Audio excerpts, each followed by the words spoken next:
Live. Oh dah? Saja awal sikit. Okey. Dia ada situ kan.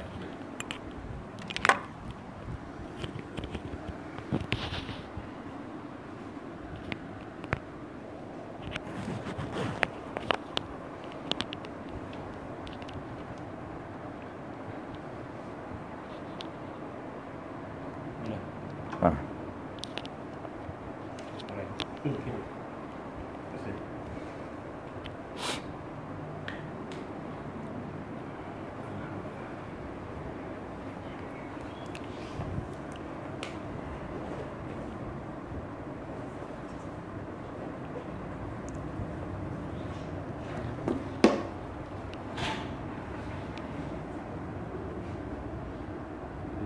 Bos Amri ni. Bos Amri baik ni. Oh, ha. Dia hari ni tak kerja kan? Tapi dia berbalik dia keluar kan. Oh, ada. Dia tak sama awal. Buat tak ingat. Ya.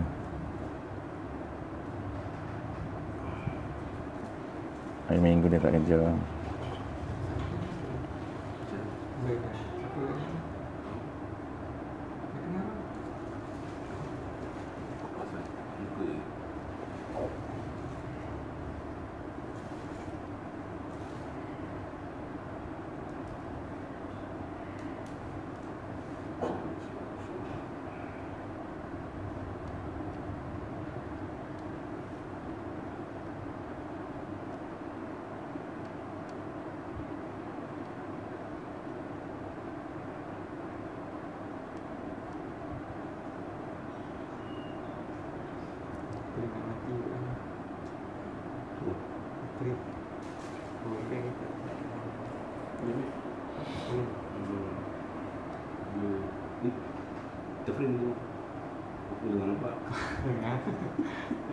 Sekejap lagi kita mula kan? Sekejap lagi. Kita tunggu sekejap. Kita tunggu 2-3 minit sekejap.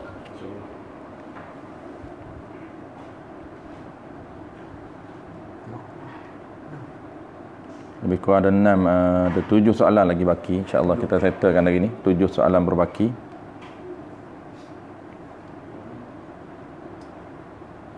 Kita tunggu sekejap lagi.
Sekejap lagi ya. Mutar tu kita share dulu.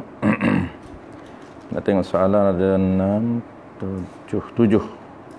1, 2, 3, 4, 5, 6. Ya, 7 soalan berbaki. InsyaAllah sempat hari ni kita settlekan 7 soalan berbaki.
Projek yang aku beli.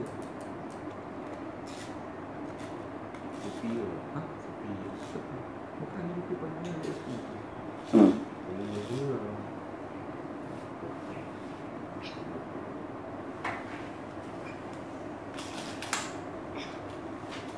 Kenapa sepi dulu sekarang ni? Tak ada kita sama je. Politik sebab orang sama juga. Kat sini mana? Kat sini. Dah lalu pula. Tamat yang korang.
Baik, kita slow mula.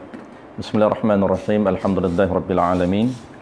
Wassalatu wassalamu ala asyrafil anbiya'i wal mursalin wa ala alihi wa ashabihi ajma'in. Allahumma 'allimna ma jahilna wanfa'na bima 'allamtana.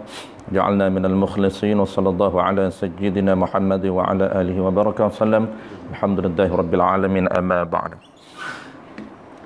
InsyaAllah kita petang ni kita akan sambung slot kita, slot yang kedua yang terakhir petang ni, tanya-tanya kapsul tanya-tanya Ramadan.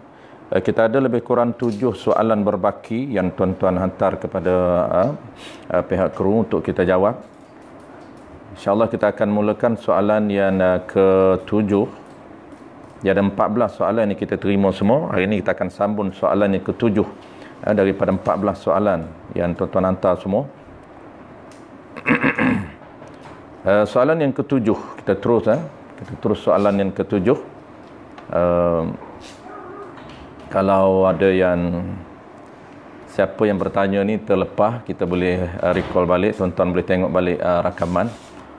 Mana tahu orang yang tanya soalan ni mungkin tak ada lagi dalam apa nama ni, tak berada dalam slot kita lagi. InsyaAllah tuan-tuan boleh tengok balik rakaman.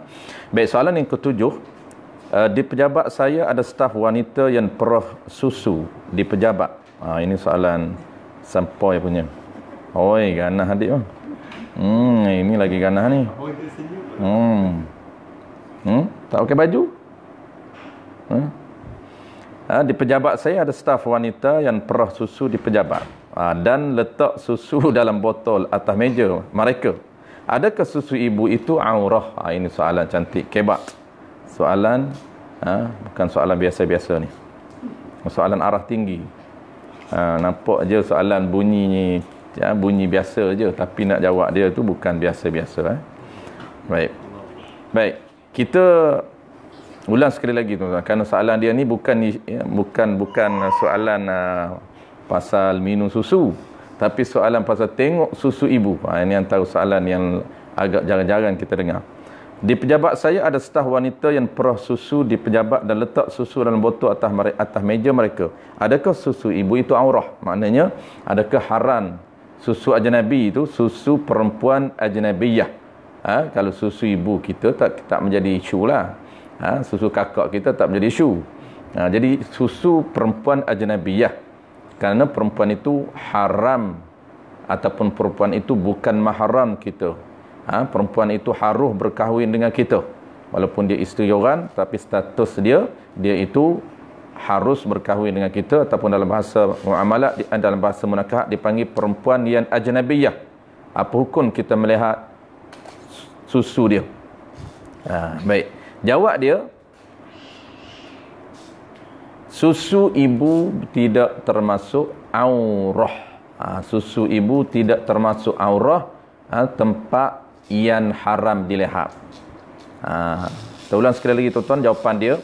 Susu perempuan yang haram berkahwin tidak termasuk aurah, ataupun tempat yang haram dilihat. Yang termasuk aurah, ni kena tahu. Termasuk aurah yang haram dilihat ataupun yang wajib dikatuk, haram dilihat, itu aurah, ialah diri perempuan dan ajza dan juzuk perempuan. Tolong sekali lagi. Ini dari segi illah. Kenapa susu ibu tidak aurah? Kenapa susu ibu tidak haram kita lihat? Maksudnya susu perempuan, silap susu ibu. Kenapa susu perempuan itu tidak haram kita lihat? Kita boleh lihat susu perempuan yang dia perah letak atas meja dia. Dia pamer atas meja dia. Meja. Jadi kita buat kerja satu office, sudah tentulah tertengok. Tertengok susu dia, bukan tengok kanton susu. Itu aurah lah. Itu haram. Tak perlu tanya tu. Tapi susu dia yang ditanya tu pula. Tanya tu memang jam lah. Tanya kantung. Jadi kita nak tahu illah dia. Ini illah ni yang jarang kita bincang. Sebab apa susu tidak haram kita tengok? Jawab dia, di dalam manusia ini, dalam tubuh badan manusia ini dibahagikan kepada dua. Pertama ajza, juzuk manusia. Yang kedua fudlah, benda lebihan yang keluar daripada manusia. Maka yang haram kita lihat adalah diri dia dan juzuk dia. Diri perempuan haram lihat dan juzuk perempuan haram lihat, walaupun juzuk itu sudah terpotong, sudah bercerai daripada badan. Kita bincang dan isu perkara yang batal wuduk. Perkara yang batal wuduk dia lain sedikit dengan hukum memandang. Hukum sentuh batal wuduk dia lain dengan hukum memandang. Kalau sentuh batal wuduk hanyalah sentuh diri perempuan yang sah berkahwin, batal wuduk. Adapun sentuh di juzuk yang telah terpotong, yang telah bercerai daripada badan dia, maka tidak batal wuduk, tetapi sentuhan itu haram dan juga haram memandang. Dia ada beberapa aspek hukum. Jadi juzuk perempuan ajnabiyah, apa dia juzuk dia? Juzuk dia seperti tangan juzuk dia, walaupun terpotong. Tangan perempuan yang dah bercerai daripada badan dia, haram kita lihat. Walaupun sentuh yang tidak membatalkan wuduk. Telinga perempuan yang terpotong, yang bercerai daripada badan dia. Hidung yang bercerai daripada badan. Kaki bercerai daripada badan. Jari bercerai daripada badan. Rambut, yes, itu cantik. Rambut bercerai daripada badan. Kuku perempuan potong kuku, kita tahu itu kuku dia, maka haram memandang kuku perempuan, kerana kuku itu adalah juzuk ajza, satu juzuk daripada juzuk perempuan. Rambut haram melihat walaupun dah bercerai. Kenapa? Kerana rambut itu satu juzuk daripada juzuk perempuan. Kuku kita potong, berhati-hati. Perempuan di rumah kadang-kadang dia potong kuku merata, lalu tetamu datang tengok kuku perempuan. Kalau tahulah kuku tu kuku perempuan, contohnya tak tahu, tak apalah kan. Jaga merata-rata. Kerana juzuk dia sama dengan diri. Maka melihat juzuk haram, melihat diri haram. Mana contoh melihat juzuk? Melihat rambut yang gugur haram. Rambut perempuan yang gugur haram. Kuku perempuan yang bercerai daripada tangan dia haram. Yang lain mudah, yang hidung, yang telinga, yang gigi haram. Gigi tercabuk. Gigi siapa? Gigi perempuan. Kalau gigi kita sengih, dia tengok dia senyum, kita suka tengok gigi dia, haram. Gigi dia tercabuk, walaupun gugur tercabuk, kita minat kat gigi dia, cantik kita tengok, haram. Walaupun gigi dia tu dah tercabuk dah, tengok dia huduh dah, gigi dia masih cantik lagi. Maka haram melihat gigi perempuan. Kenapa? Kerana dia jusuk. Ada satu lagi isu yang kita nak bahas soalan ini. Ada satu lagi yang perlu kita tahu, iaitu fudlah. Maka fudlah ini dia tidak sama hukum dengan juzuk. Apa dia fudlah dia? Lebihan yang keluar daripada perempuan yang sah berkahwin dengan kita, tidak haram memandang. Apa dia? Air mata dia. Air mata kan benda keluar daripada diri dia, tidak juzuk dia, itu fudlah. Maka air mata dia, air hidung dia, hinguh, air hidung tu hinguh lah, hinguh dia, dia air liur dia, itu fudlah. Dia ludah air liur, kita pun pandang air liur dia, oleh kerana berkenan sangat kat perempuan ni, cinta sungguh, sampai air liur dia pun kita seronok tengok.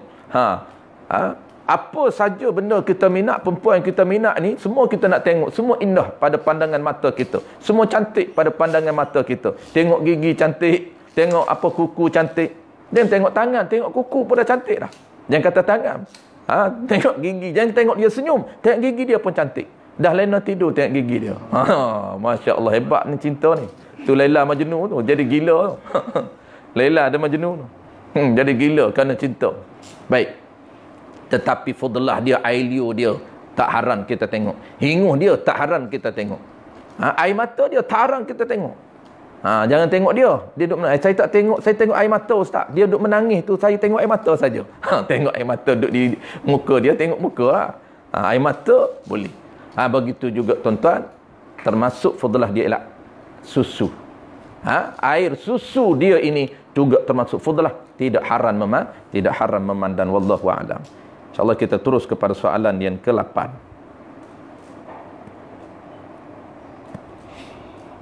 Soalan ke-8, mohon izin nak bertanya. Boleh? Saya bekerja di Stapok KL. Sejak PKP lalu saya balik ke kampung di Dungun. Sempat balik lagi. Soalannya, saya nak bayar zakat fitrah online. Ya, boleh. Pilih negeri Terengganu atau wilayah. Saya nak bayar di wilayah sebab saya bekerja di Stapok, ataupun saya nak bayar di kampung saya Dungun. Yang mana lebih utama? Baik, jawab dia. Isu ini, isu bayar zakat di tempat lain daripada kita berada ni, ini isu yang praktikal, selalu orang tanya, dan memang dibahas di dalam kitab-kitab fiqh, dibahas oleh para kalangan ulama kita. Baik, zakat fitrah ini dia ada dua isu berkaitan dengan nak bayar di mana ini, ada dua qaul, ada dua pandangan. Cuma kita ni kena ambil pandangan muktamad, kita orang warak. Itulah pandangan lebih baik. Sebab soalan ini dia tanya lebih utama, mana lebih baik.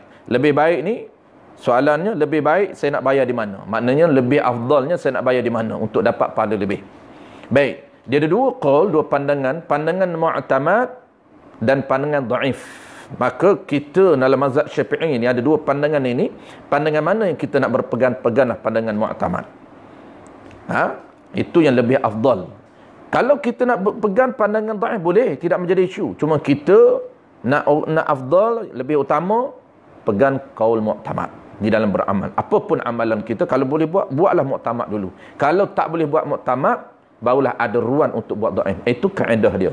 Kaedah pemilihan qaul ataupun pandangan. Maka qaul mu'tamad, isu dia bayar zakat, kata apa nama ni, pandangan mu'tamad, bayar zakat fitrah ni wajib ni ketika kita, badan kita. Sebab zakat fitrah zakat badan.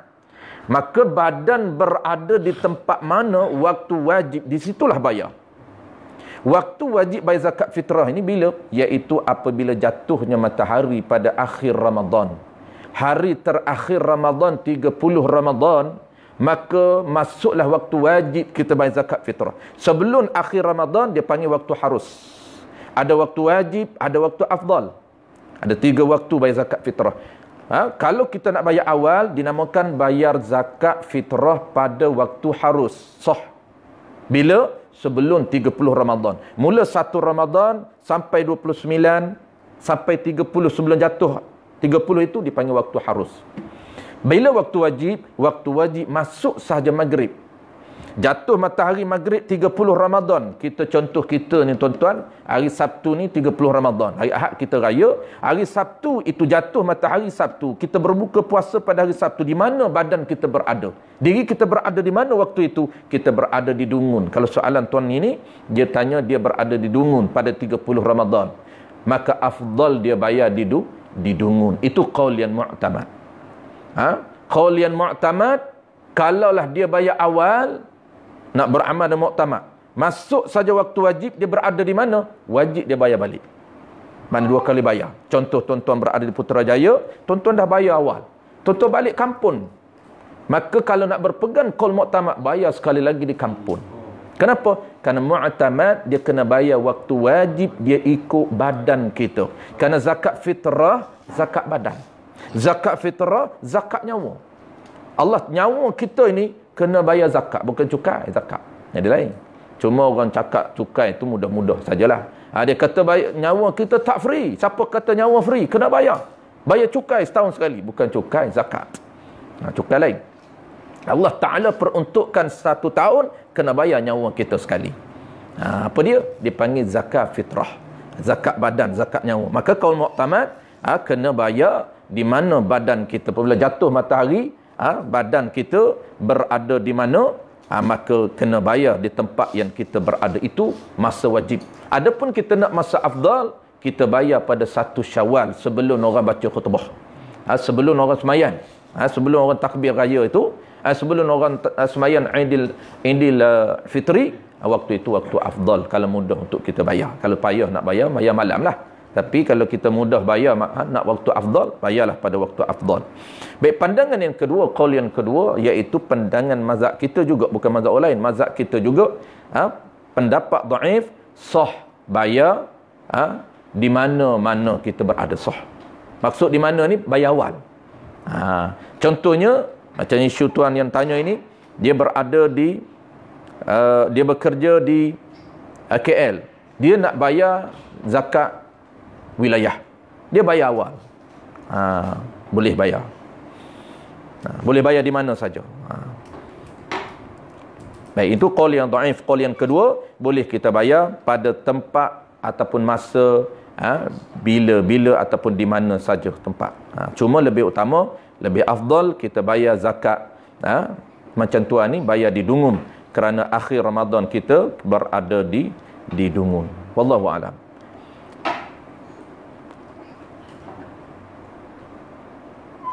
Dia sama ilah dia. Ilah dia kenapa kita kena bayar? Dia sama dengan zakat harta. Kan zakat harta orang berniaga ke, zakat tanaman, zakat ternakan, zakat perniagaan.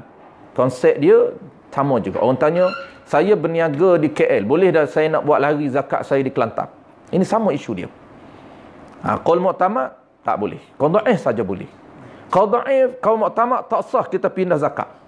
Daripada kita berniaga di Putrajaya, tiba-tiba zakat perniagaan kita nak buat keluar fakir miskin di Kelantan. Tak sah. Kenapa?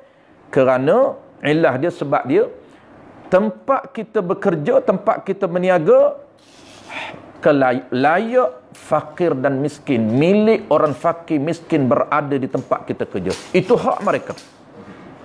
Hak orang fakir berada di tempat kita kerja, hak mereka, jangan kita pindah hak mereka ke tempat orang lain. Walaupun kita bagi fakir miskin di negeri kita, di kampung halaman kita. Itu qaul muktamad. Tapi qaul dhaif boleh lah. Orang tanya, saya ustaz, menternak bijirin saya, ataupun tanaman saya berada di sekian-sekian, saya nak pindah buat balik ke fakir negeri saya, fakir kampung saya, boleh? Jawab dia, qaul muktamad tak sah. Kerana itu hak fakir yang berada di tempat kita ternak, di tempat kita berniaga dan di tempat tanaman kita. Soalan yang ke-8, wallahu a'lam. Soalan ke-9, soalan ke-8. Soalan yang ke-9.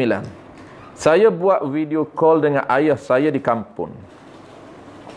Ya, eloklah tu. PKP ni video call je lah, nak balik tak boleh.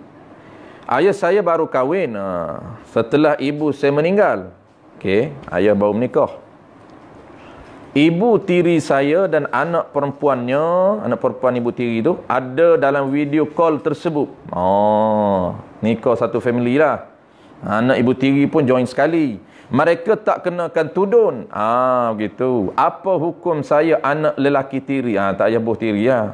Anak lelaki ya. Anak lelaki tiri melihatnya. Sebenarnya dalam istilah munakaha, dia bukan anak lelaki tiri, tidak ada.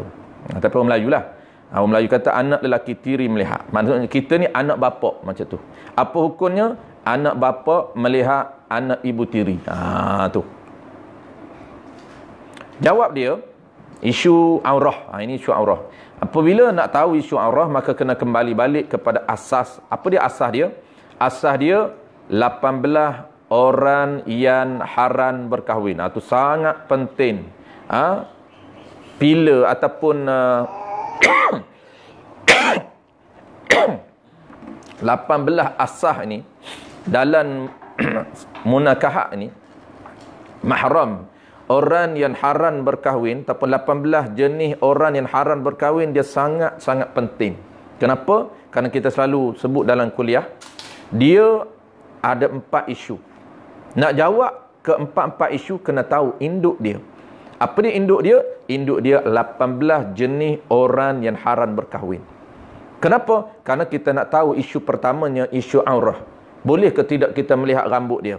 Maka asas dia, kalaulah orang yang kita nak lihat rambut dia itu mahram kita, salah seorang daripada 18 jenis orang yang haram kita kahwin, tak haram kita melihat aurah dia. Boleh tengok rambut, tak wajib tutup. Boleh tengok aurah dia. Maksudnya dia tidak ada aurah depan kita. Aurah mahram hanya pusat yang lutut saja. Itu dia. Isu kedua, perkara batal wuduk. Batal wuduk ni siapa yang kita sentuh tak batal wuduk? Selain daripada 18 ini, batal wuduk. 18 orang yang haram berkahwin saja, 18 jenis orang yang asah ini.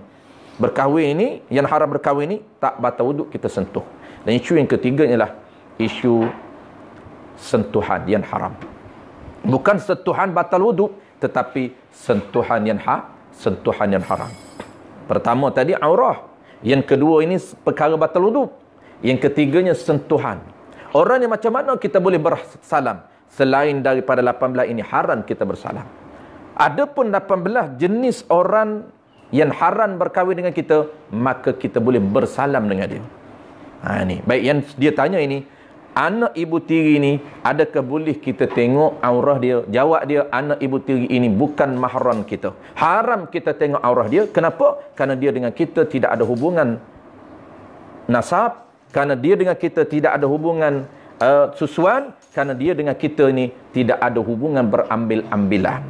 Ataupun senang cerita, anak ibu tiri kita, dia bukan termasuk dalam salah satu 18 jenis orang haram berkahwin dengan kita. Maknanya, anak ibu tiri kita sah berkahwin dengan kita. Kita boleh berkahwin.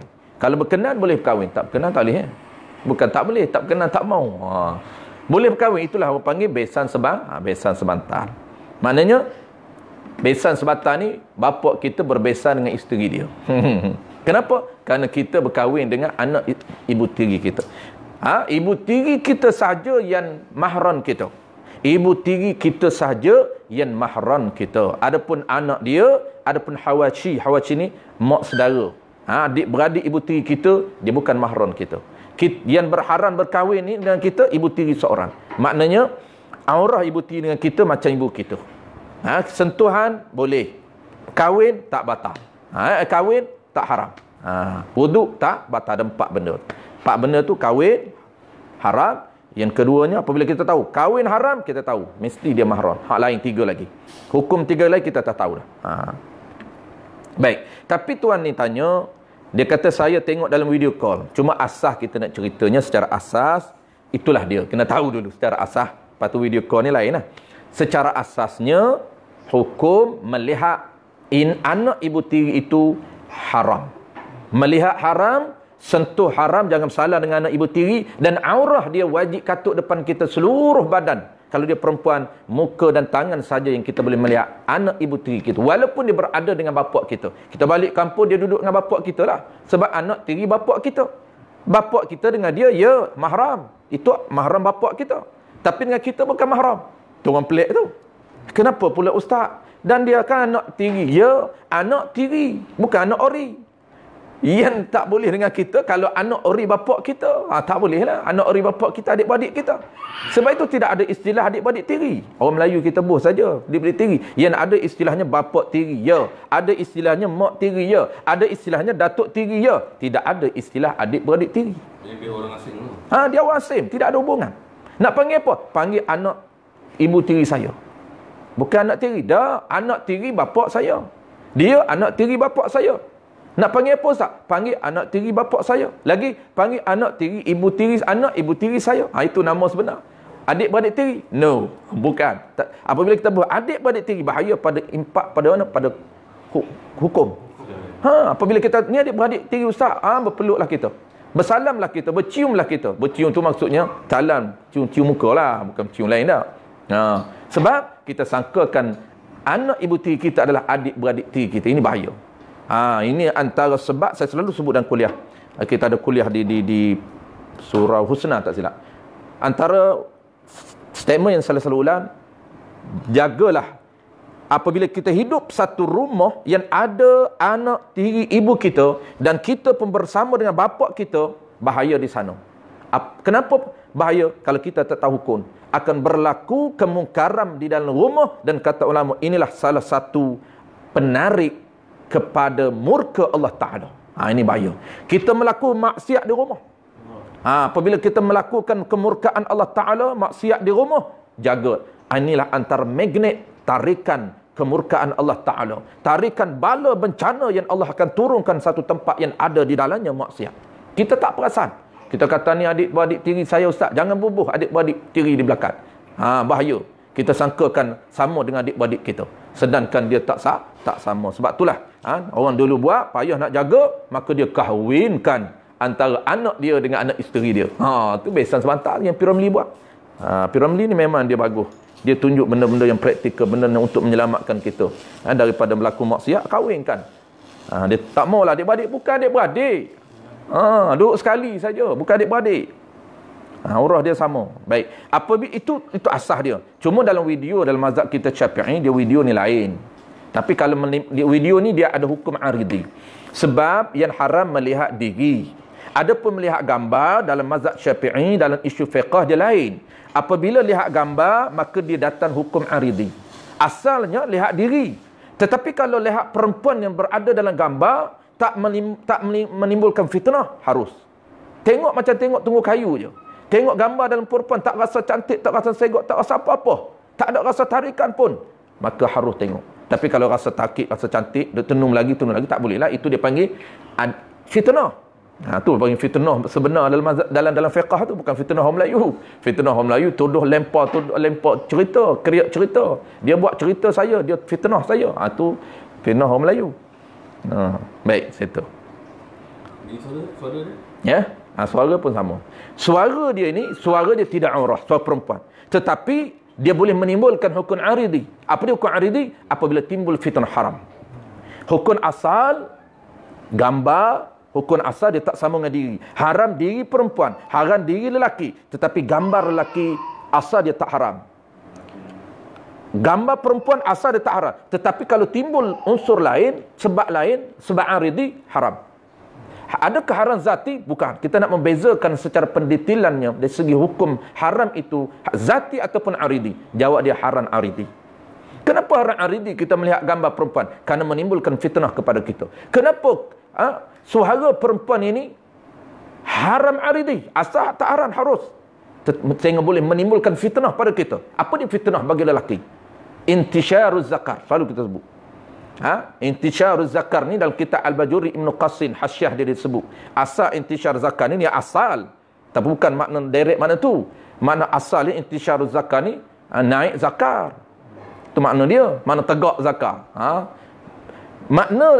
Itu makna asal. Apa makna sebenar dia? Makna sebenarnya timbul, ada daya tarikan kepada hati kita. Dengar suara dia sedap. Sebab itulah apabila kita dengar lenggok suara manja perempuan mendayu-dayu, haram kita dengar. Kenapa? Kerana menimbulkan fitnah kepada kita. Kerana menyentap hati-hati yang mendengar. Sentap hati lelaki mendengar suara nyanyian, ataupun dia bercakap manjanya, lembutnya, lemah lembutnya, sopan santumnya bercakap dengan kita. Haram perempuan bercakap dengan suara yang lemah lembut sehingga melembut dan mencairkan hati lelaki. Haram. Kenapa? Dia boleh cari hati. Tu nak telefon selalu. Telefon ke bini. Hello, bam. Sentak kot lain. Telefon dekat rakan office mate kita. Allahu Akbar. Dia panggil abang, cari dah. Halo, dia pun nak harakat. Halo, nak harakat. Ya pun nak harakat. Ya, 2 harakat cukup lah. Ya, Baroy. Ya pun dah lebih 2 harakat. Tak sah tu. Ya, lebih 2 harakat. Nak punya lemahnya dia, lembutnya dia, gemalainya dia, sopannya dia, santumnya dia, boleh mengharamkan. Jaga. Sebab tu ulama dalam kitab-kitab fiqh, ulama dah bagi SOP kepada perempuan apabila dia nak bercakap dengan lelaki, bercakap dengan suara yang garau. Jangan suara yang lemah lembut. Ini untuk suami saja. Lemah lembut untuk suami saja. Suami ni jangan garau kan. Jangan tukar pula SOP ni. SOP suara dengan lelaki lain. Suara dengan suami lain. Suami afdal dia lemah lembutkan. Jangan cakap 2 harakat dengan suami. Jangan panggil ban. Jangan. Lebihkan 2 harakat. 4 harakat ke, 6 harakat ke. Afdal. Isteri lembutkan dengan suami apabila dia bercakap. Mendayu-dayu. Siapa suami tak nak keluar. Siapa suami ni kalau boleh nak telefon selalu kat isteri. Pasal apa? Hari ni tak dengar lagi suara isteri aku ni. Isteri aku bercakap dengan aku, dia tak main 2 harakat. Dia 4 dengan 6 saja. Dia main ma'arif li sukum saja. Tu kita tak boleh tak dengar suara isteri. Mendengar suara isteri ni dapat pahala. Tapi mendengar suara ajnabiyah itu haram sekiranya boleh rasa sedap kepada kita. Wallahu a'lam. Sebab tu ulama kata cakap dengan lelaki biasa kena cakap garau. Jangan suara lembut. Tak boleh lembut. Jangan keras sangatlah. Maksudnya garau. Garau. Ya. Tak ada ya. Tuan Haji kenapa Tuan Haji? Ada apa Tuan Haji? Jangan. Suami saya tak ada lah. Jangan. Memang cayak Tuan Haji pun. Cabut lebay tu. Baik, soalan yang ke-10. Habis soalan yang ke-9 habis. Baik, soalan yang ke-10. Kita nak berhenti berapa? 6.40 kan? Boleh Ada tak banyak dah soalan. Dan soalan pun tak perlu ke pendetailan. Soalan yang ke-10. Anak saya mandi shower. Mandi shower pula. Waktu mandi dia suka dongak dan menganga mulut. Air pun penuh bertakun dalam mulut. Ini dah habit dia dah ni. Mungkin Ramadan ni. Panas sangat. Tapi tak telan pun diluah balik. Anak saya tanya, batal puasa dia. Mohon bantu jawab Ustaz. Terima kasih sama-sama. Baik. Minta tolong jawab untuk anak dia. Anak dia tanya, ayah, batal tak puasa ni? Jawab dia, perkara yang membatalkan puasa ini memasukkan sesuatu ain, sesuatu material, sesuatu jirin ke dalam salah satu rongga yang terbuka. Tu. Baik. Salah satu rongga yang terbuka asal ialah mulut. Mulut ni rongga yang terbuka asal terus kepada ma'dah, kepada perut. Maka kalaulah dia punya formulation mudah untuk kita sebagai indikator, sebagai ukuran. Kita nak ukur macam mana kalau masuk benda daripada luar ke dalam rongga. Kalau keluar, dia satu lagi perkara batal, benda dalam keluar, tu dipanggil muntah. Kena tahu border dia keluar setakat mana. Kalau keluar benda dalam, keluar ke level mana batal. Kenapa dipanggil muntah? Baik, yang tu biar. So, kita direct kepada soalan. Soalan masuk benda ke dalam rongga. Dia masukkan air, kemudian dia luah balik. Adakah kira masuk dalam rongga? Jawab dia tidak. Tidak membatalkan puasa anak dia. Kenapa? Kerana anak dia masuk air ke dalam mulut, kemudian luah balik. Tak telan. Yang batal, anak dia telan. Itu batal. Settle, simple saja. Cuma kita nak bantu, nak detailkan. Kalaulah termasuk, yang kita nak tahu.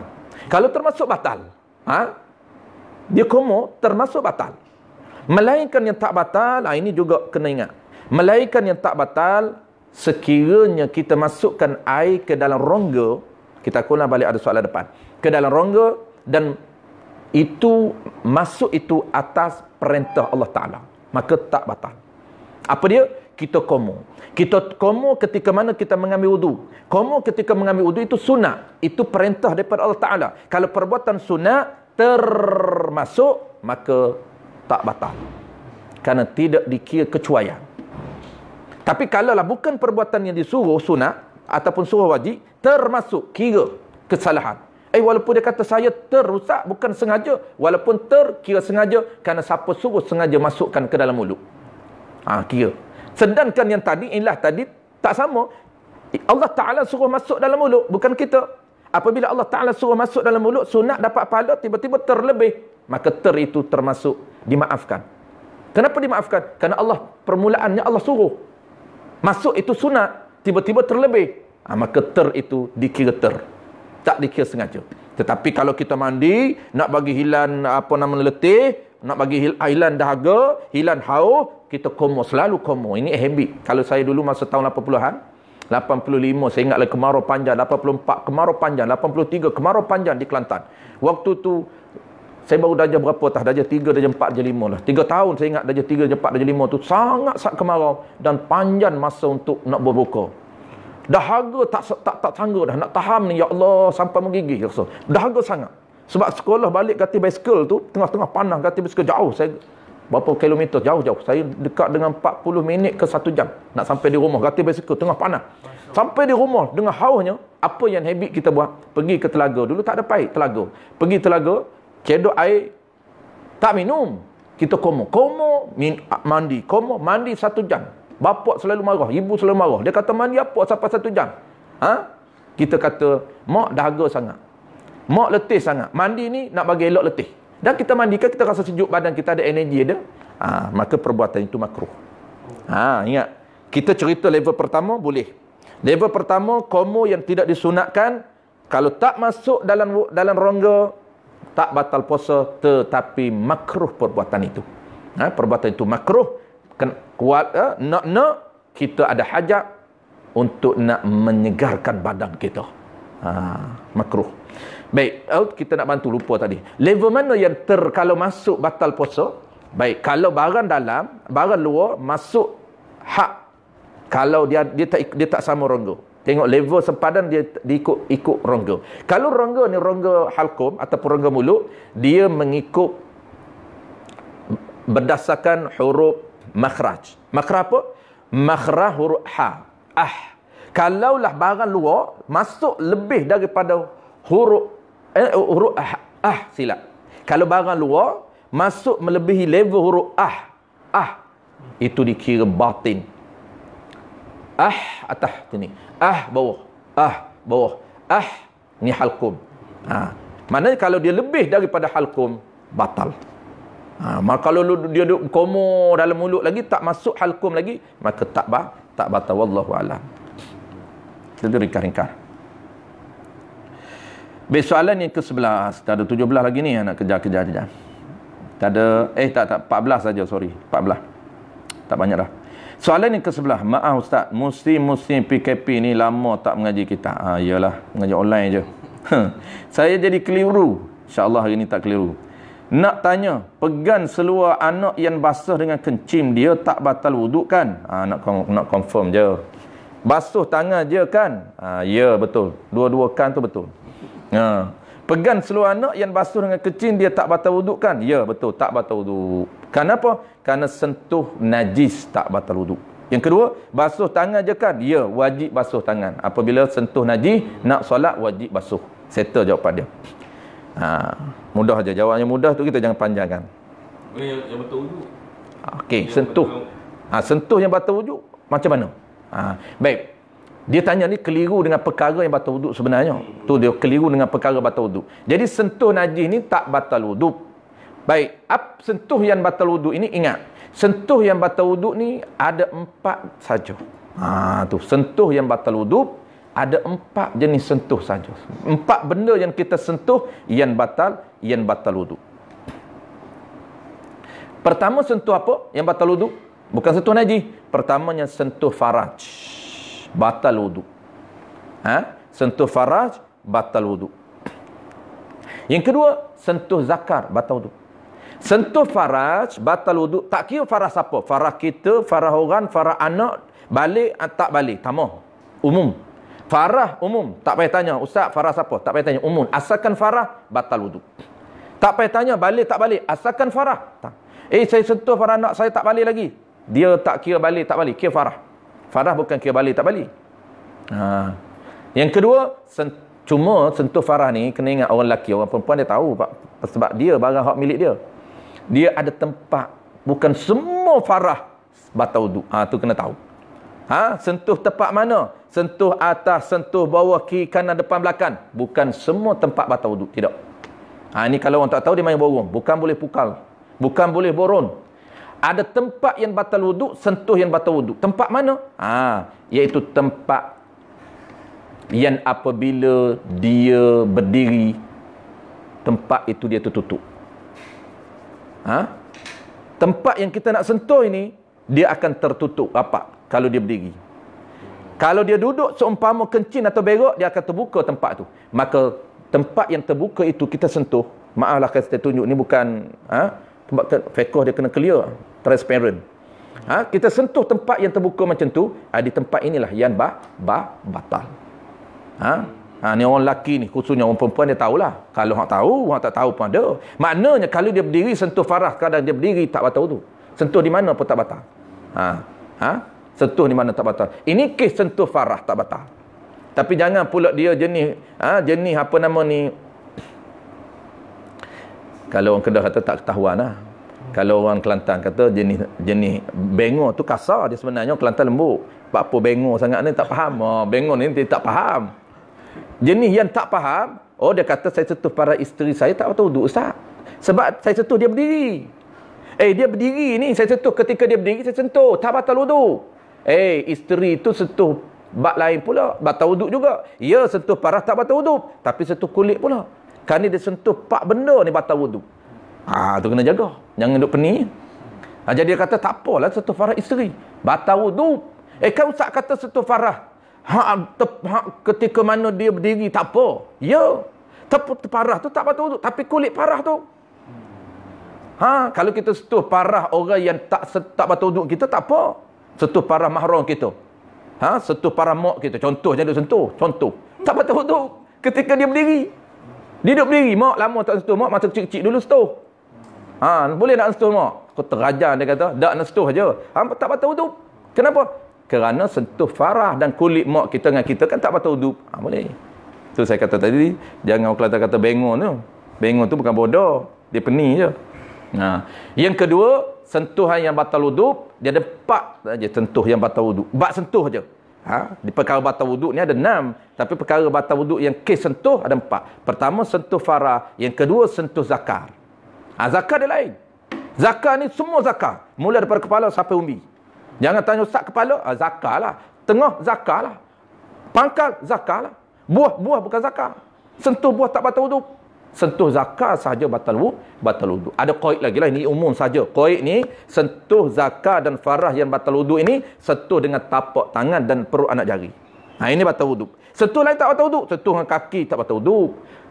Sentuh dengan belakang tangan tak batal wudu. Nak garu kita zakar kita apa nama ni? Gata, zakar gata, garu dengan belakang. Tak batal wudu. Yang batal wudu ada qaid. Qaid dia apa dia? Qaid dianya sentuhan dengan farah, sentuh farah dengan zakar ni, sentuh tangan, tapak tangan dan 2 perut anak jari. Ni kita belaga 2 ni lah kita selalu sebut. Baik, settle. Yang kedua, yang ketiga apa? Yang ketiga, ini kita sebut umum saja. Kita tak detailkan. Kalau detailkan ada isu perbincangan apabila zakat itu dipotong. Dia beza dengan juzuk. Juzuk tangan lain, hukum bab wudu, bab perkara batal. Perkara batal wudu. Tapi zakar dikira zakar. Walaupun terpotong nama zakar, ya, batal wudu lagi. Potong buan, jalan-jalan tepi jalan tengok-tengok zakar. Bukan zakar kita. Zakar orang lain. Zakar kita tahu dah batal wudu. Zakar orang lain pun batal wudu juga. Yang ketiganya sentuh kubul. Kubul tempat kita begok tu, kubul. Dubur lah. Silap kubur pula. Dubur. Patut yang pening lah. Sentuh dubur.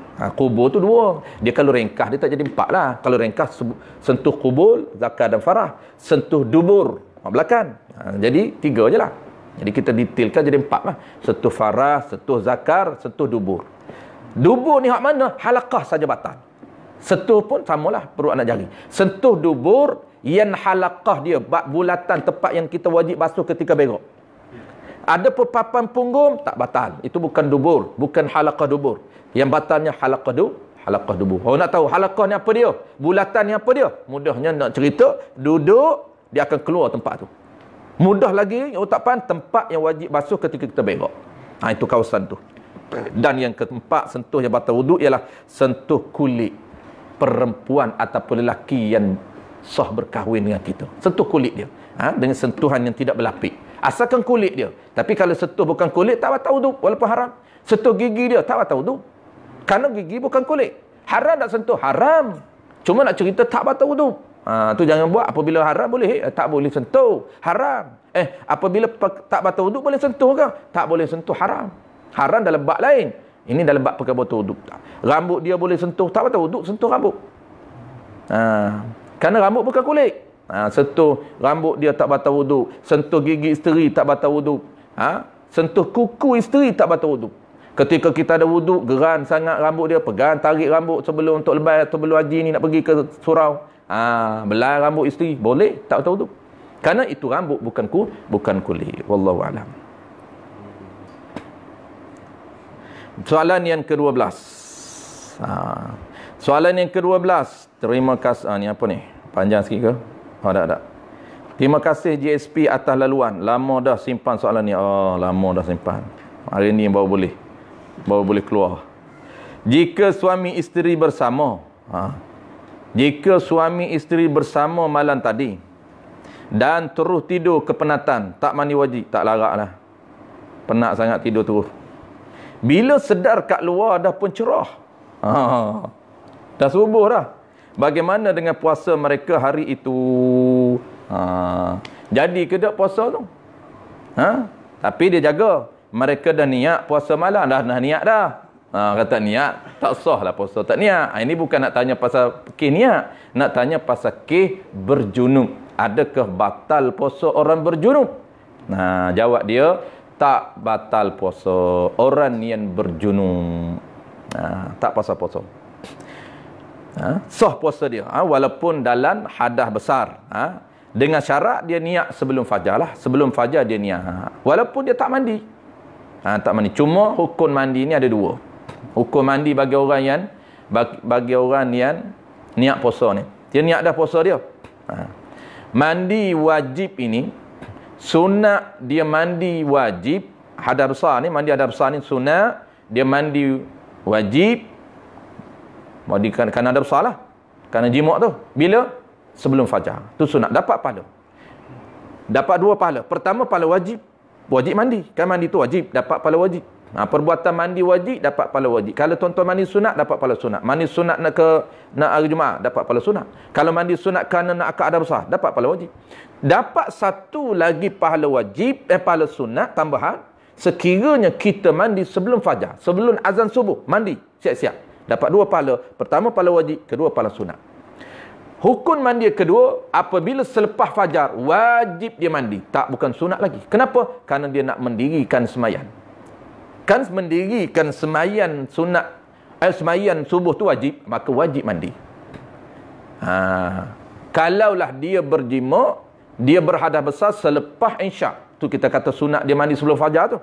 Kalau dia jima selepas isyak, maka sebelum subuh, sunat dia mandi sebelum subuh. Tapi kalau dia jima sebelum isyak, wajib dia mandi sebelum habis waktu isyak. Tak sunat sebelum subuh. Itu wajib mandi sebelum subuh. Kerana dia nak kena semayan isyak dulu. Dan jangan dia buat pening. Ni isu dia. Dia berhadas besar selepas daripada isyak. Maka dia pun tertidur. Bangkit-bangkit cerah dah. Ada kesah puasa dia. Maka sah puasa dia. Tak ada menjadi isu. Kerana hadas besar ini, dia tak termasuk manik. Tak termasuk benda yang mencegah daripada sah puasa dia.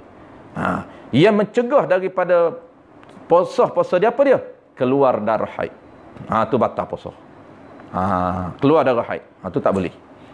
Kalau keluar darah, kalaulah dia suci darah haid dia sebelum fajar, dia pun niat. Harus niat puasa dalam keadaan hadas. Sebelum mandi lagi boleh niat. Selepas subuh dah puasa dah. Sah tak puasa dia dalam keadaan dia tak mandi haid lagi? Sah puasa dia. Asalkan dia ada niat. Walaupun dia belum mandi wajib lagi. Tu sah puasa dia. Kerana dia tidak menjadi pemanik, tidak mencegah, tidak menghalang daripada sah puasa.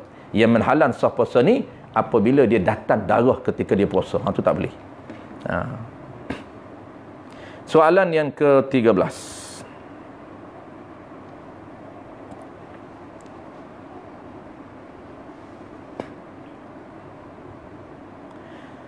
Soalan yang ke-13. Soalan yang ke-13 yang ke akhir 14 ke-13. Sunat membasuh telinga semasa mengangkat wuduk. Dan di bulan Ramadan, boleh ke meninggalkan membasuh telinga? Jika khawatir, ni kita dah sebut tadi. Jika khawatir air masuk ke rongga telinga. Jika masuk ke rongga ni sebuah batal, tak puasa. Itu soalan dia. Soalan pertama, sebelum soalan itu, dia kata sunat basuh telinga. Ya, basuh telinga ketika mengambil wudu sunat. Dan di bulan Ramadan pula, dia kata, di bulan Ramadan ni, bolehkah kita nak tinggal basuh telinga ni? Kenapa nak tinggal? Takut basuh. Takut masuk air ke rongga. Takut basuh air. Boleh tak kita nak tinggal? Jawab dia, boleh. Tetapi makruh juga. Makruh kita meninggalkan perkara sunat wudu. Sama ada di bulan, sama ada kita berpuasa ataupun kita tak puasa. Sama.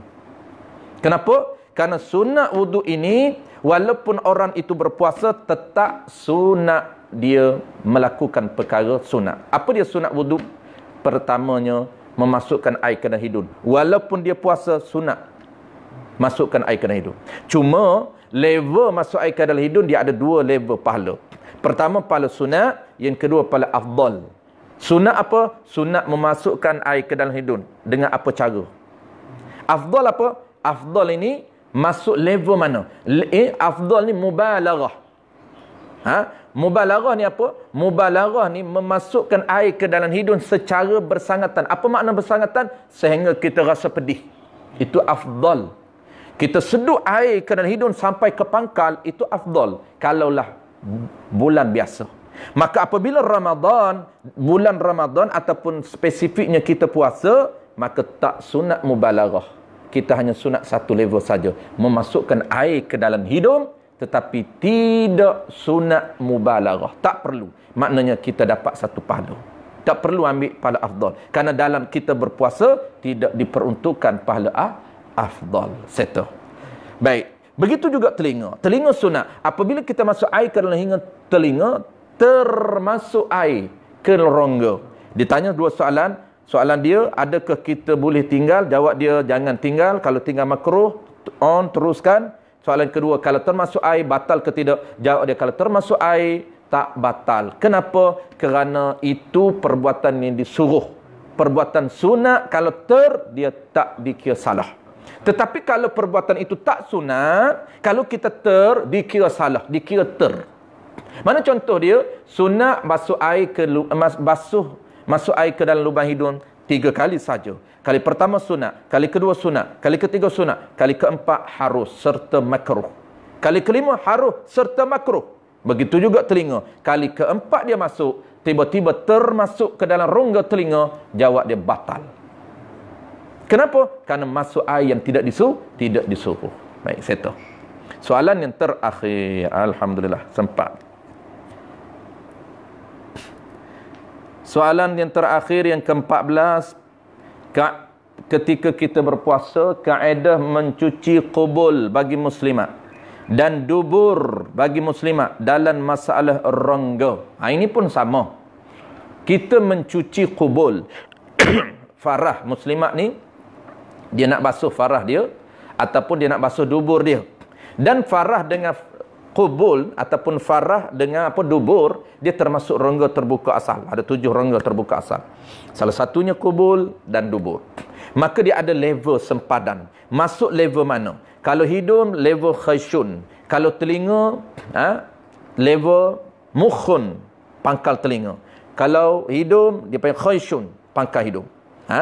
Kalau zakar, masuk saja, tenggelam saja zakar, lubang zakar tu, di luar, tenggelam sikit saja, terus masuk kira batal. Kalau dubur, sama. Farah pun sama. Dubur, tempat luar yang kita basuh, tempat wajib basuh najis kita, itu luar.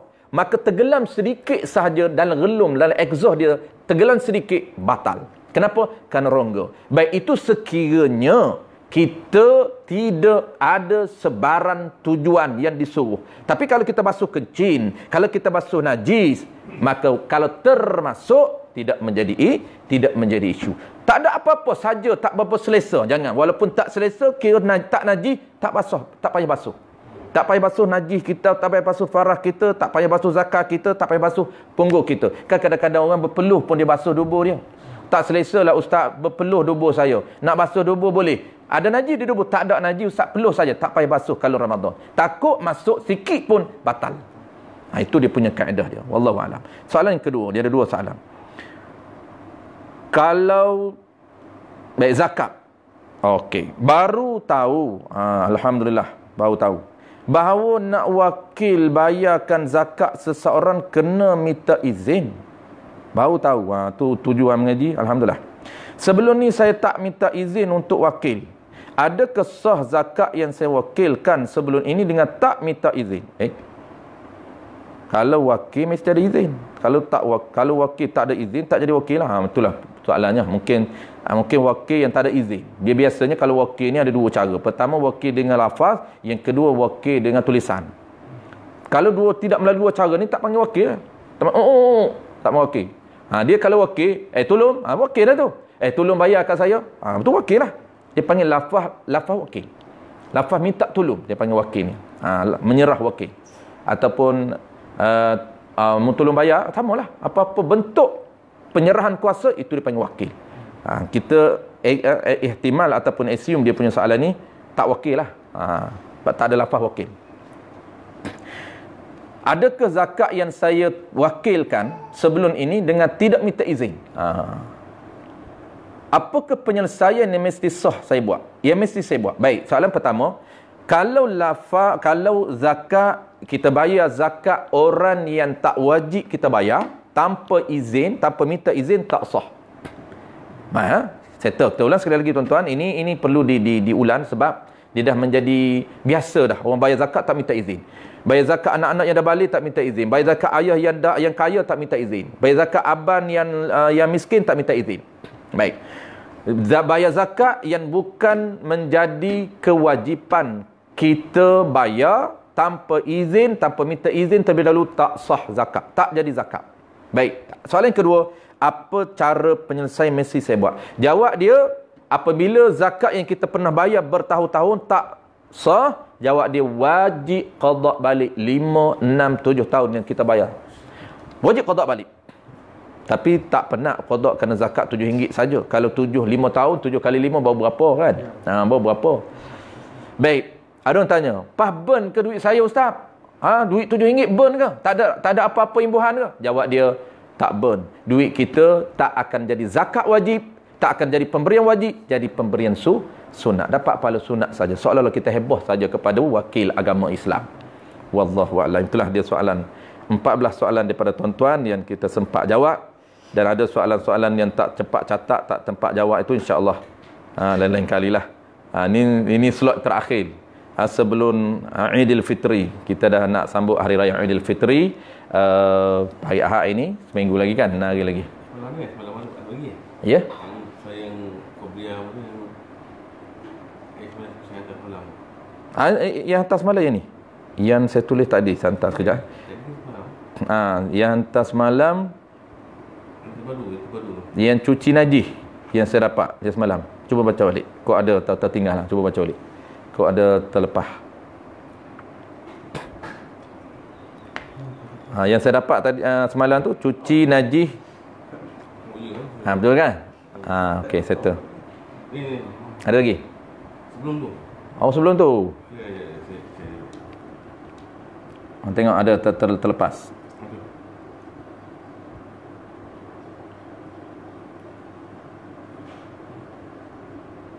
Saya bagi. Sebenarnya dia balik ke soalan. Okey, sekejap Dia kodok je. Okey. Soalan terlepas. Okey tuan-tuan, sorry, ada satu soalan lagi terlepas panda ni. Soal salam ustaz. Tak tahu nak tanya macam mana kat Ustaz Azhar. Tak tahu nak tanya ya. Tak apa, tanya Ustaz Roy je. Tak pandai. So saya tanya kat Ustaz Roy je lah. Okey, boleh. Solat sunat lepas isyak 2/2 rakaat. Okey. Solat sunat lepas isyak 2/2 rakaat ataupun 4 rakaat satu malam. Solat sunat lepas isyak. Okey. Baru ni saya ada tonton dibolehkan jika kita niat sebagai solat qada. Boleh ke macam ni? Oh, baik. Soalan dia, solat sunat lepas isyak, solat sunat ba'diyah isyak. 2 campur 2. Kita nak buat 4 rakaat. Solat sunat qabliyah isyak. Kita nak buat 2 ataupun kita nak buat 4 terus. Jawab dia harus buat 4 terus, 1 salam, tetapi afdal kita buat 2 salam. Itu afdal. Baik, saya baru ni saya ada tonton. Bolehkah jika kita niat sebagai solat qada? Campur niat. Campur niat. Boleh ke macam ni? Boleh ke kita apply kepada solat qabliyah? Zuhur 4 rakaat dan solat ba'diyah zuhur juga 4 rakaat. Ba'diyah zuhur 4, qabliyah zuhur 4. Sebabnya tak boleh solat sunat kalau masih tak qada solat yang zaman dulu-dulu. Mohon pencerahan. Baik, isu qada ini, isu qada, kita jawab isu qada dulu sebelum nak jawab. Bolehkah kita apply kepada solat qabliyah? Baik, kita jawab ni dulu sebelum qada. Bolehkah kita apply solat kepada solat qabliyah zuhur 4 rakaat? Solat ba'diyah zuhur juga 4 rakaat. Dia nak campur lah ni. Nak campur niat dengan qada. Dia nak tumpan niat. Dalam kitab-kitab sebut syairin niat, tumpan niat. Jadi tumpan niat ni ada qaul yang mengatakan boleh tumpan niat. Boleh tumpan niat. Walaupun tidak afdal itu kita harus tumpan niat. Tumpan niat macam mana? Kita semayan sunat. Tumpan niat ni ada sunat tumpan sunat, sunat tumpan wajib. Baik. Sunat tumpan sunat macam mana? Okey. Sunat tumpan sunat harus boleh buat. Macam mana contoh dia? Contoh dia, kita sembahyang sunat ba'diyah ataupun sunat qabliyah. Usolli sunnata, kita masuk masjid, contohlah. Kita masuk masjid, kita pun sembahyang sunat qabliyah terus. Kita tak nak buat sunat tahiyatul masjid. Kita nak combinekan. Boleh ke tidak? Ya, boleh, harus. Cuma afdalnya asin. Harus boleh buat. Macam mana cara nak buat? Kalau nak buat, ni bagi golongan yang tak perajin. Kita tak nak cepat. Bukan malas nak cepat. Sekejap lagi ada date, ada meeting. Baik. Takbir. Ustaz aku sembahyang sunat qabliyah dulu. Qabliyah zuhur 2 rakaat dihimpunkan dengan tahiyatul masjid. Allahu akbar. Sah. Boleh. Harus. Tu dia panggil tumpan niat. Boleh. Samalah apa pun kita nak tumpan apa? Niat wuduk. Wuduk ni sunat, dia panggil selepas kita ambil wuduk, ada satu syariat sembahyang sunat wuduk. Selepas kita ambil wuduk, jangan bagi lama masa bercerai, sunat kita sembahyang sunat wuduk. Solat sunatul wuduk rakaataini ada lillahi taala. Tapi kita tu tak berapa rajin, kita terus nak combine dengan ba'diyah, qabliyah. Boleh? Saya aku sembahyang sunat qabliyah zuhur 2 rakaat dihimpunkan dengan ataupun serta sunat wuduk 2 rakaat kerana Allah Taala. Allahu akbar. Tu sharing, combine. Pahala jangan minta lebih lah. Nak pahala lebih, kena lebih kerja sikit. Kena jog lebih, dapat reward lebih. Jangan ni pahala nak lebih, tapi jog tak mau buat lebih. Tu afdal, tu makna pahala lebih lah. Itu dipanggil afdal. Settle. Baik, isu qada. Satu tadi saya sebut ada 2. Pertama, niat tumpan niat. Yang kedua, niat tumpan wajib. Baik. Contoh yang kedua, macam mana niat sunat tumpan wajib? Boleh. Kita nak harus saja, bukan kata sunat. Sunat sia-sialah, harus saja boleh. Dia sembahyang wajib, sama wajib ni ada 2, sama ada wajib itu tunai, wajib itu qada, sama aja. Dia nak tumpankan sunat. Boleh ke tidak? Boleh. Tapi jangan sunat tumpan qada, jangan. Aku sembahyang sunat duha serta qada, tak boleh, tak sah. Kena qada, wajib itu sunat tumpan dia. Aku semayan sunat qada zuhur. Tumpan sunat serta sunat qabliyah. Itu harus. Fardu qada dia. Boleh. Fardu tu qada tu ada dua. Pertama fardu ni ada dua. Pertama tunai, tak boleh tumpan. Yang kedua qada. Qada apa? Qada ini kita boleh dua-dua. Cuma ada khilaf lah. Ni cerita harus saja. Ada ulama kata tak boleh. Ni khilaf. Qada ini sama ada qada itu qada sembahyang wajib, qada zuhur, qada asar, ataupun qada sunat yang punya waktu. Kita nak qada semalam ni apa yang tertinggal duha. Kita dah melazimi sunat duha setiap hari, tiba-tiba tertinggal sunat kita qada. Kenapa? Kerana sunat yang punya waktu, apabila luput waktu dia, sunat kita qada. Boleh tak kita nak combine dengan sunat lain? Boleh. Aku sembahyang sunat qada duha serta sunat wudu. Allahu akbar. Boleh. Harus settle. Mungkin itulah soalan yang nak ditanya. Wallahu a'lam tuan-tuan. Dah lewat dah. Jadi ada lagi. Cara isteri nak tegur suami yang Terlupa solat. Okey. Cara nak tegur. Kalau macam anak lelaki dia boleh subhanallah. Okey. Baik, cara tegur ini lelaki dan perempuan dia berbeza. Cara nak tegur kesalahan imam. Baik, cara nak tegur kesalahan iman bagi lelaki dan perempuan cara berbeza. Baik. Lelaki lain, perempuan lain. Dan kalau bagi lelaki, kesalahan iman ada dua cara, ada dua jenis kesalahan dan dua jenis cara tegur. Itu kita dah bahas dalam kuliah. Dua jenis kesalahan. Kalau kesalahan perbuatan, tegur dia dengan subhanallah. Kalau kesalahan itu kesalahan qauli, tegur dia dengan qauli. Kalau salah qauli, waladda, itu tegur kalau salah. Waladda, cara kita tegur. Tok Iman kata waladda, kita tegur waladda lah. Kalau lah Tok Iman terlebih rakaat, subhanallah, kita ucap tasbih. Tapi ingat, pendetilan dia kena tahu. Jangan kita niat nak tegur imam batal solat. Cara dia, SOP dia, pertama mesti kita niat zikir. Cara yang kedua boleh kita niat zikir serta tegur iman. Itu cara kedua. Ataupun cara ketiga, walaupun ada khilaf. Cara ketiga, kita tak niat apa pun. Subhanallah, tak terlitah nak tegur iman. Subhanallah, tapi jangan. Mesti kita tidak tegur iman. Salah. Ingat, terlitah nak tegur iman tanpa zikir, batal sembahyang. Kenapa batal sembahyang? Inilah dia sebab dia, kerana sembahyang ini bermula takbir Allahu akbar sampai salam, mesti jazam niat dia. Apa jazam? Tetap niat dia jangan ada kerana lain daripada Allah. Jangan ada kerana imam, jangan ada kerana orang lain. Jangan. Walaupun tegur, tak boleh. Itu ada syarat SOP yang ulama tetapkan. Kalau nak tegur, ada cara dia. Kalau tak tahu cara, jangan pandai-pandai tegur. Kerana boleh membinasakan sembahyang kita. Cara tegur dia, subhanallah, niat zikir semata-mata. Ini kunut nazilah tak? Ya? Kunut nazilah tu. Kunut nazilah? Itu akan tu. Tak apa, itu doa tak apa. Itu doa lain. Doa ni syarat, dia ada 4 bahasa. Ada 3 direka. Ada 3 percakapan ataupun 3 bahasa yang tidak membatalkan sembahyang. Serta syarat-syarat. Bahasa pertamanya bahasa Quran. Sebutlah apapun bahasa Quran tak batal dalam sembahyang. Yang kedua bahasa apa? Yang kedua ialah zikir. Tapi ada syarat dia.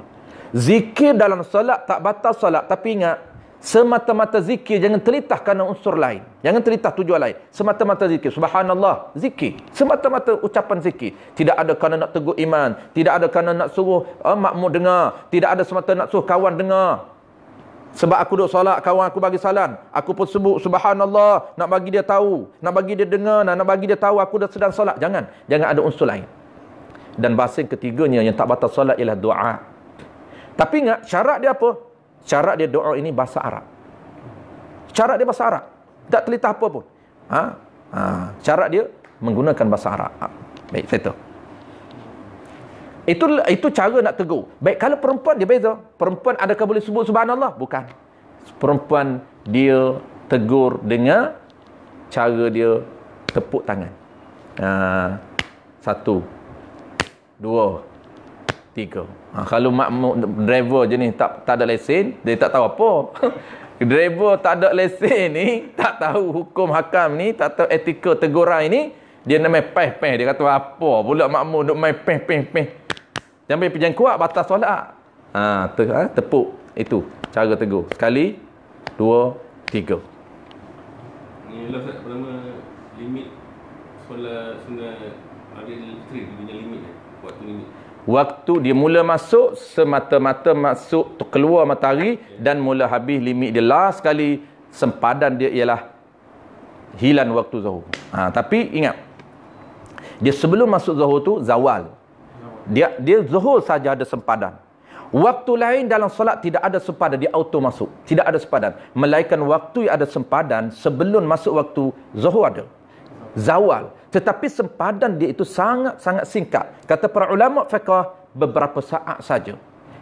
Zawal itu waktu yang kata haram kita semayan. Kalaulah kita takbir Allahu Akbar, kebetulan zawal, hampir nak masuk zuhur, hampir nak azan zuhur, kebetulan Allahu Akbar, dalam zawal, tak sah semayan kita. Kenapa? Kerana itu waktu sempadan. Dia panggil waktu zawal. Waktu diharamkan kita mendirikan sembahyang apapun, sembahyang sunat. Sebelum zuhur. Ya. Dia sempadan dia habis ni beberapa saat sebelum azan. Itu saja. Limitnya waktu zawal tu. Yes. Boleh semayang pukul 1. Semayang apa ni Haji? Aidil Fitri. Apa nak zuhur? Ya, waktu dia lagi. Nak zuhur, tak zuhur lagi baru nak.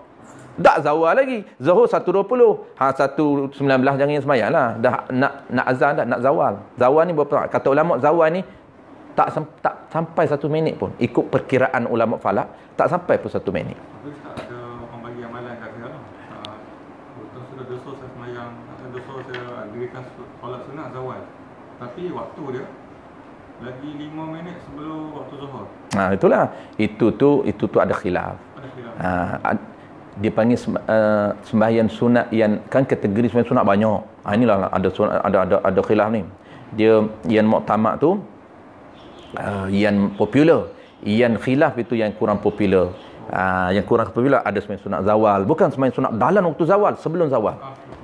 Iyalah, sebelum zawal. Sebelum nak zawal ada sembahyang sunat, disunatkan. Sembahyang sunat apa? Sembahyang sunat sebelum zawal. Kita raih waktu tu lah. Kita meraih waktu. Waktu nak zawal. Boleh? Ada. Cuma tidak muktamad lah. Tak apalah, boleh juga nak beramal untuk diri kita. Macam sembahyang sunat perhentian, ada setengah ulama kata tak ada. Dan kitab Wisyaul Afrah ada. Sembahyang sunat RNR. Dipanggil sembahyang sunat perhentian. Setiap kita berhenti, kita musafir jauh, main sunat perhentian. Nak orang tanya, ustaz nak niat macam mana? Niat saya ikut sembahyang sunat perhentian lah. Jangan buat niat sembahyang sunat RNR pula. Tak nak satu tempat. Sembahyang sunat berhenti, kerana kita berhenti satu tempat, musafir jauh, berhenti sembahyang sunat. Bukan sunat duha, sembahyang sunat musafir. Bukan sunat musafir, sembahyang sunat berhenti. Tak adalah. Jadi itu antara qaul yang dhaif yang mengatakan ada. Qaul muktamad kata tak ada. Boleh nak amal. Sama dengan zawal tadilah. Wallahu a'lam. Habis dah kita dah lewat pukul 7. Baik, terima kasih tuan-tuan yang bersama-sama kita pada petang ini. Mudah-mudahan kita bertemu lagi insya-Allah lepas raya ke. Mana yang ada ni boleh tag. Boleh. Kalau ada soalan yang dalam tu saya akan cuba tengok, sempat saya cuba tag. Dalam 2 page kan. Dalam page saya akan tengok balik, saya tak tempat tengok. Dalam page JSP pun saya akan tengok balik. Kalau ada saya akan jawab jawab dengan reti lah. Baik, bismillahirrahmanirrahim. Alhamdulillahi Rabbil Alamin. Wassalatu wassalamu ala ashrafil anbiya'i wal mursalin wa ala alihi wa ashabihi ajma'in. Allahumma inna nas'aluka ridhakal jannah ridhakal jannah wa na'udzu bika min sakhatika wan nar. Allahumma innaka 'afuwwun karim tuhibbul 'afwa fa'fu 'anna wa an walidina wa an jami'il muslimin wal muslimat wal المعلمين والمعلمات برحمتك يا أرحم الراحمين. ربنا آتنا في الدنيا حسنة وفي الآخرة حسنة وقنا عذاب النار والحمد لله رب العالمين. قبل الله منكم يا كريم.